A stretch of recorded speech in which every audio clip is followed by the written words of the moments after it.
Today I'm behind the wheel of a brand new 2021 Nissan Armada. The Armada gets a significant refresh for this year, and that's because this second generation has been out for quite some time, starting to show its age. So Nissan refreshed the outside, refreshed the inside, gave it more features, more safety features, and more power under the hood. So how good is this brand new Armada, and how does it stack up against the competition? Well, keep watching and find out. Now, before I go for a drive, let me show you the changes on the outside and talk about all the features and new features you'll find inside this brand new Armada. Now, the outside of the Armada has been refreshed significantly, and it now looks a lot better, a lot more fresh and stylish. Starting with the front end, of course, you see that massive new V-Motion grille, completely black, and that huge Nissan emblem in the middle. And then take a look at the brand new headlights on each side. Daytime running lights form like a C shape, really unique, and also the LED headlights are outstanding. And on this SL trim, you also get fog lights underneath. Now, moving to the side, the Armada pretty much looks the same. The profile is still intact, although the front end, since it has changed, it's more upright, more flat. It does change the side profile look slightly. This SL comes with 20-inch wheels standard, and they do look pretty nice. And also, this Armada is sitting high off the ground, has a very high roof, and overall, this is a big SUV. Now, the back of the Armada has also been refreshed. The brand new LED taillights, they have black inserts and are smoked. And there's a brand new black crossbar that's in the middle. Looks really nice. Of course, you have very large privacy glass on top. And the bottom bumper has also been refreshed, and it still protrudes out quite a bit. And that is actually a negative thing. Because of the protruding bumper, you can see you lose about a foot of space. Actually, it makes it quite hard to reach further down in the trunk because of how far the bumper sticks out. In fact, it's nearly impossible to fold the third row up from the back. You have to go in the second row and fold them up. But as you can see with the third row down, you do have a significant amount of cargo room, but behind the third row, not so much. By the way, the tailgate is powered. Now, moving to the second row, you do see leather seats throughout this SL trim. There's also a massive center console in the middle. To get in the third row is quite simple. There's a lever on top or lever on bottom. Both of them work exactly the same way. The seat back will fold down first, and then you'll see the whole seat just spring up. And once it does, you actually have a good amount of space to get in the third row. Now, the third row is not a comfortable place for adults. It's low to the ground. You don't have a lot of leg room because the second row cannot be slid upwards. And also, the seat back with the headrest, it just cuts into your back as an adult. It's just not a friendly place. However, you do have vents on top and cup holders, so for kids, it should be okay. Now, moving to the second row, you do have climate controls on bottom, and you have some ports at the very, very, very bottom. It's very hard to see and access, but you do have a household outlet, a 12V outlet, and a couple USB ports. What's unique is you can fold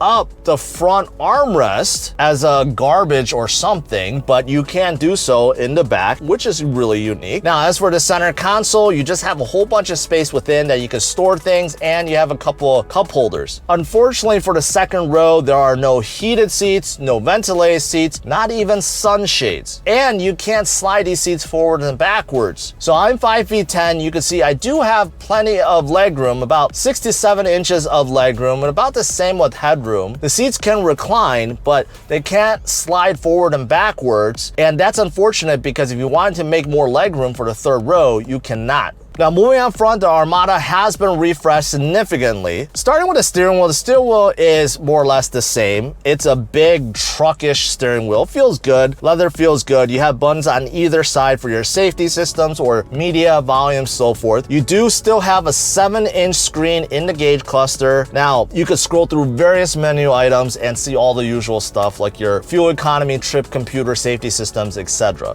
Also in this Armada, you do have 2 memory seats, power folding mirrors, and for 2021, you do get this brand new infotainment system with this brand new 12.3-inch touchscreen. Now, this touchscreen is a great improvement over the old one. So you could use your fingers and just navigate through your phone, info, menu, maps, connections, and a whole bunch of other things. Now you have Android Auto and wireless Apple CarPlay that is standard. What's unfortunate about the screen is there's a 60-40 cut, and you can see everything is on the 60 side, and that 40 side, it's just sitting there doing nothing. It only comes up if you actually enter a destination, and then it gives you some directions, but outside of that, it's used for nothing. Even when you go into reverse, you could see that the 60 part is divided up between the rear camera and the 360 view camera that is within this SL, but it just doesn't use the whole screen, and it looks small, and the screen itself is low resolution, and the whole thing just doesn't make a whole lot of sense. Nissan should just make it so that you could take up the whole screen. I think it's a waste of space in my opinion. Now moving down, you have a couple of large knobs for your volume and tuning, and then you go down some more, you have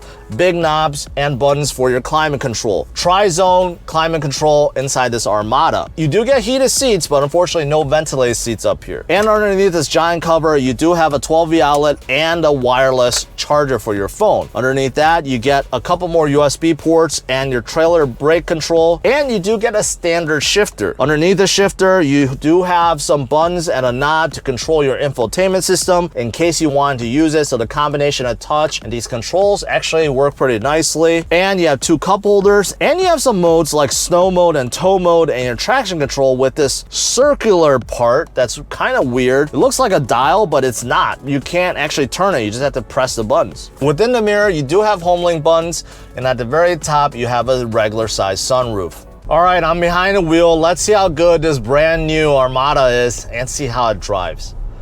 The first thing I want to comment on is just the sheer size of this Armada. This is a true full-size SUV. Some of you guys may think that those 3-row crossovers are big, like the Telluride or the Pilot or Explorer. Once you get inside a full-size SUV, then you realize the size difference. This is enormous, enormous. Just getting in will be quite difficult for some of you guys. And once you do, you're sitting really, really high up. You're like a foot higher than everyone else. It definitely gives you a good commanding view, and it makes you feel like you're on top of everyone. And it does give you a good feeling when you're sitting within, but when you're trying to get in and out will be quite difficult for some of you guys. That's why this Armada does come with side steps because you'll need them, and your kids will need them too. Now, with that said, the sheer size is not just with the height. You have to watch out for your width. It is quite wide. The Armada is wide. It's long, so getting in and out of parking spots will be a challenge for some of you guys too. However, if you're in the market for a V8 SUV that can tow up to 8,500 pounds, well, there's not that many options, and Armada is one of them. Now I'm already up to speed, going about 40-45 miles per hour, and this Armada is very quiet. Nissan did an excellent job with sound insulation. I really hear nothing from the outside. No wind noise, even cars passing by, nothing. Just very, very slight from the road, and some engine noise. Of course, this is a big V8, so you're gonna hear a little bit, but for the most part, it's a very quiet ride. Now, besides the quietness, I mentioned about visibility, right? Commanding view, it's really good. You're sitting so high up, but the windows also big everywhere, even in the back.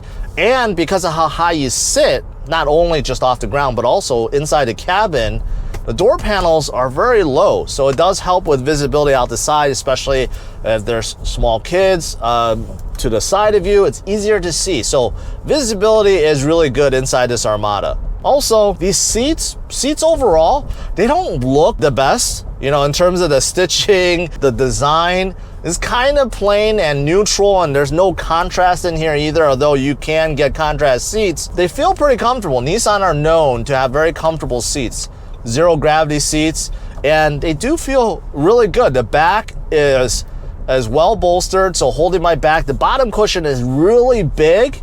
I wish the bottom cushion had a little bit more side support, because I do feel at times it's just like my thighs and butt is sliding around. But overall, very comfortable, very comfortable. And second row seats, same thing. Second row is very spacious and comfortable. The only exception is the third row. The third row seats are just no good, at least for adults. Kids, I would say okay, but you know, for adults, you'll be miserable back there. Now, since I'm at this light, reflecting upon this new dash and center console, I think this is a pretty good refresh. I think this new 12.3-inch touchscreen is a huge improvement over the last generation. However, it's not perfect. I've already talked about the resolution being quite small and how it only uses like 60% of the screen. And it just doesn't make a whole lot of sense. Nissan could have made that a whole lot better. Comparing this to the competition, like the new Tahoe or Suburban or the Yukon, this is still trailing behind those big boys. But if you compare this to, say, Expedition or a Sequoia, this is better. Now, as for suspension, it's soft, it's comfortable, but this Armada does wobble quite a bit around the corners. It definitely feels like a box-on-frame SUV. It doesn't feel like a crossover. So the suspension, while going straight, is very nice, soaks up all the bumps, and this SL does come with standard 20-inch wheels. However, the sidewalls are still very massive since this is such a big SUV. So it's very comfortable around town, but anytime you take a corner, you turn, you're gonna feel the cabin like sway and just wobbles.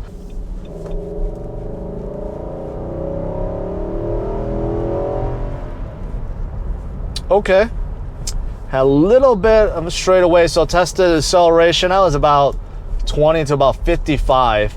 And acceleration isn't bad for such a big, heavy SUV. So I would say that is actually better than I expected. And that's because this engine is now a little bit more powerful for 2021. It's still a 5.6 liter V8. However, the horsepower is now at 400 if you use premium gas. And the torque is about 413, 415. So you do see a substantial bump with power. But what's bad is fuel economy did not get any better. In fact, for a full-size SUV, the fuel economy is among the worst for this class. So there is a trade-off there. Now, as for steering, it's okay. The steering wheel isn't bad. Not the most modern, but it gets the job done. But as for steering wheel itself, it's light. Isn't too light, but the precision is lacking. There's a lot of play in the steering wheel. You could probably see it on screen right now. I don't feel any input in the Armada right here. I mean, there's a lot of play before you actually feel something. So it's not the most precise SUV, but that's kind of to be expected with something this big and a body-on-frame SUV. To be honest, I haven't tested many true SUVs, body-on-frame SUVs, where the steering was crisp and precise and just felt right. Usually you just don't get that with like a truck-based SUV. Now, something that did improve for this year is safety. Nissan pretty much threw their whole safety suite inside here. So emergency braking, warning, lane assist, blind spot monitoring, cross traffic alert, driver attention alert. I mean, anything you could think of, you get. Also, Pro Pilot Assist, adaptive cruise control, that's included now. So in terms of safety features, you get pretty much everything. Overall, I think Nissan did a pretty good job with this refresh. The Armada looks a whole lot better now on the outside. It actually looks like a modern SUV. And the inside too didn't improve as much as the outside, but it is modernized with this brand new infotainment screen and this touch screen, and it does make the inside feel more modern too. And the goodness of the Armada still stays. You still have a very powerful and strong engine, this powertrain combination. It just got a little bit better. There's more power now. And overall, the Armada is still very high off the ground. You have great visibility. It's quiet, it's comfortable. So all those things still remain. Next up, let me talk about the different trim levels and pricing so you can decide if this is the right full-size SUV for you. There are 5 trim levels to the brand new 2021 Nissan Armada. The base is the S and it starts under $52,000 with 4-wheel drive. Then you have the SV, Midnight Edition, SL, which is the one I'm reviewing today, and finally the range-topping Platinum, which starts at $68,300. If you opt for rear-wheel drive only, the Armada's price drops down by $3,000.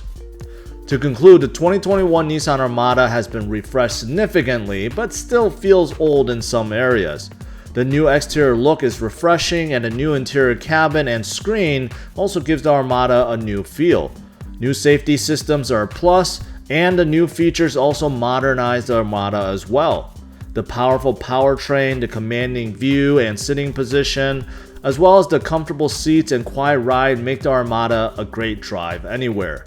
However, the poor fuel economy, the floaty suspension, the so-so infotainment system, cramped third row seats, and small cargo room behind the third row hold the Armada back from becoming a leader of the full-size SUV segment.